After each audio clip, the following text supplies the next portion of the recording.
Madam, माननीय अखिलेश जी बात करने के समय,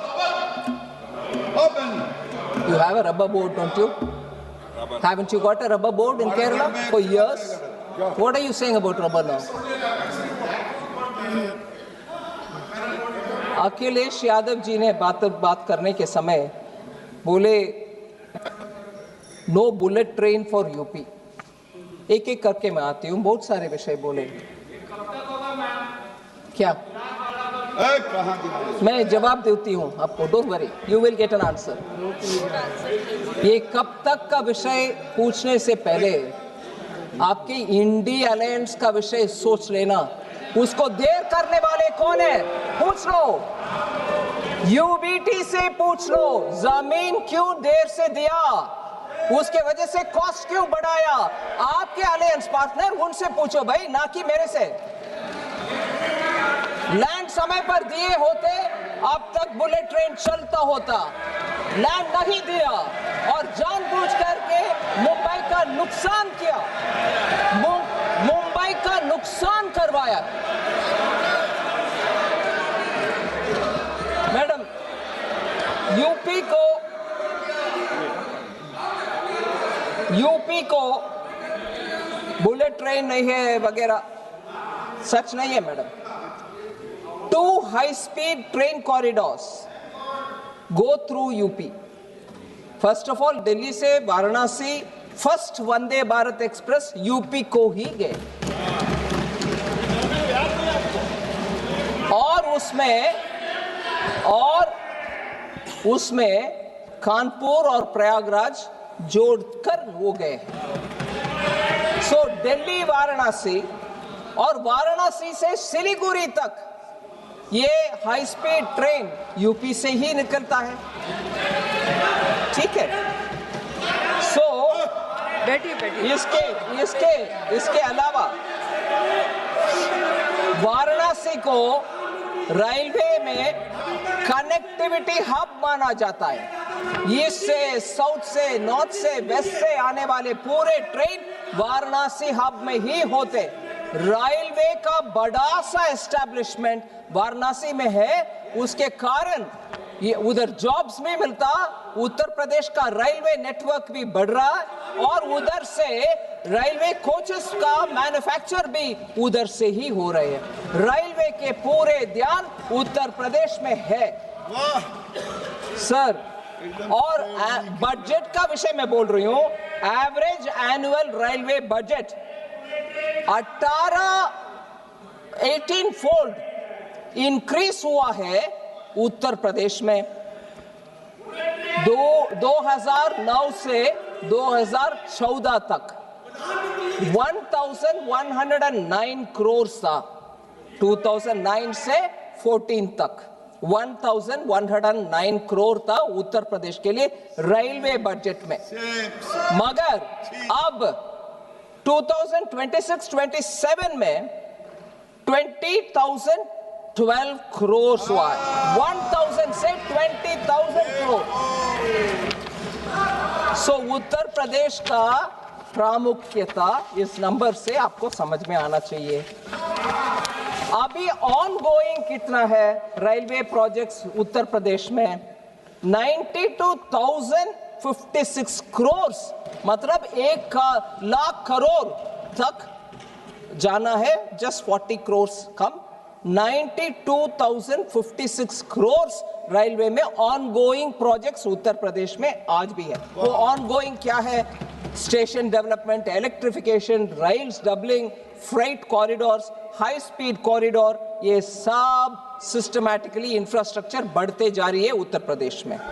सो मैं माननीय अखिलेश जी से अनुरोध करती हूं, थोड़ा तथ्यों को नजर रखते हुए बातें करें। सो अगले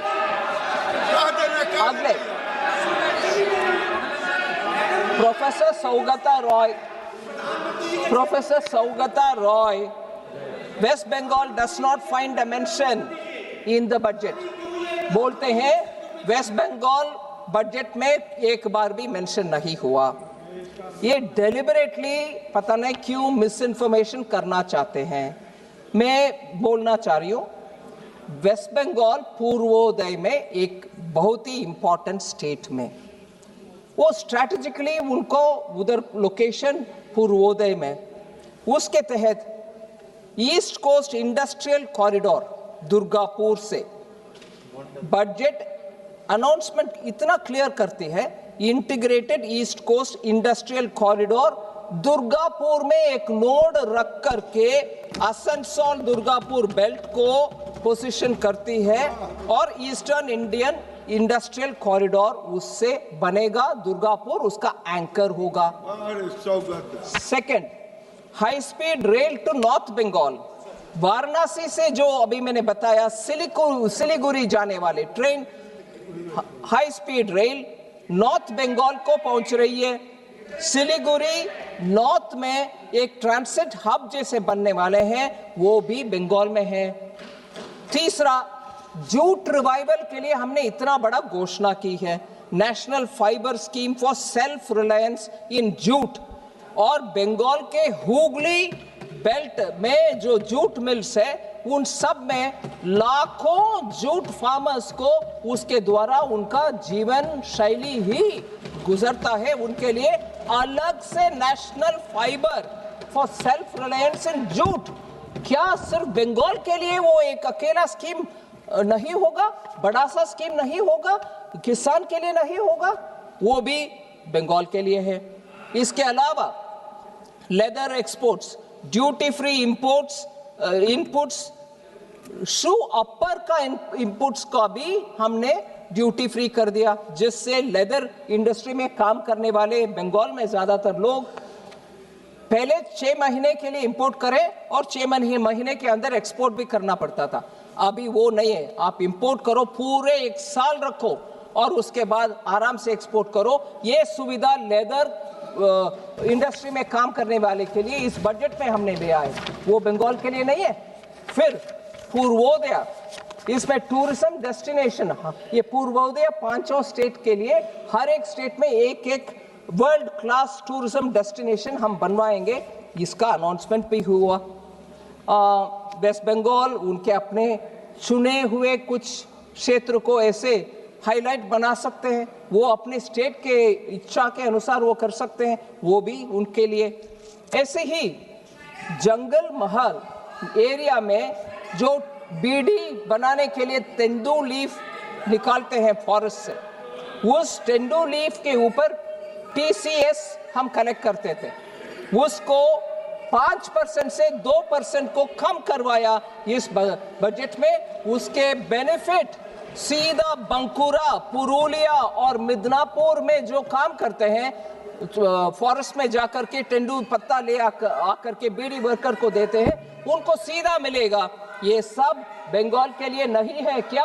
बंगाल का मेंशन नहीं हुआ, ऐसे आरोप लगा रहे, वो गलत आरोप है। फिर और मैं ये कहना चाह रही हूं, हमने केमिकल पार्क का अनाउंसमेंट किया और वो केमिकल पार्क को चैलेंज मोड में ले आने के लिए क्या बंगाल अपने साहस दिखा नहीं सकते कि जहां उनका हल्दिया पेट्रोकेमिकल यूनिट के बगल में केमिकल पार्क अगर बनना चाहते हैं, हमने तो 3 केमिकल पार्क अनाउंस किए बिना स्टेट का नाम लेते हुए। बंगाल सामने आने दो, केमिकल पार्क बनने के लिए वो भी सेंटर के साथ काम करें। बंगाल के जनता के हित में ये कर नहीं सकते हैं, मगर ना, बंगाल के लिए कुछ नहीं दिया। फिर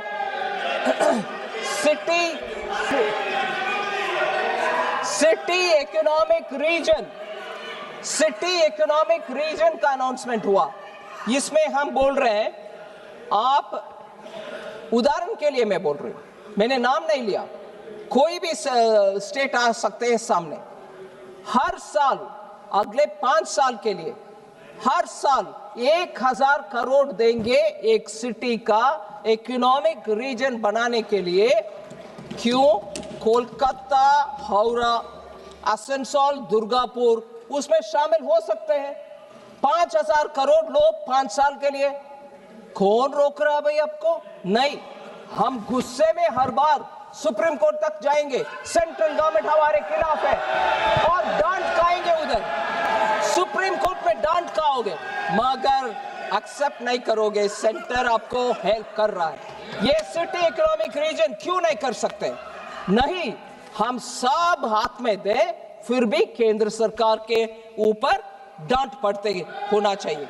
ये शर्मनाक कॉन्डक्ट मुझे लगता है बार बार केंद्र सरकार के ऊपर फेडरलिज्म का लेक्चर देने वाले। बंगाल आइए, सामने आइए, इसमें प्रपोज करिए, ले लीजिए। और लास्ट में madam, national institute of design जो अहमदाबाद में है, देश में और एक नहीं है, उनका आउटपोस्ट ही है, उनका एक्सटेंशन है। नया नेशनल इंस्टीट्यूट ऑफ डिजाइन हम बनाने के लिए घोषणा कर चुके हैं, वो पूर्वोदय में होगा। इसमें भी बंगाल आ सकते हैं सामने, हमें भी दे दो, आओ ले आओ। बंगाल के हित में अगर चाहते हैं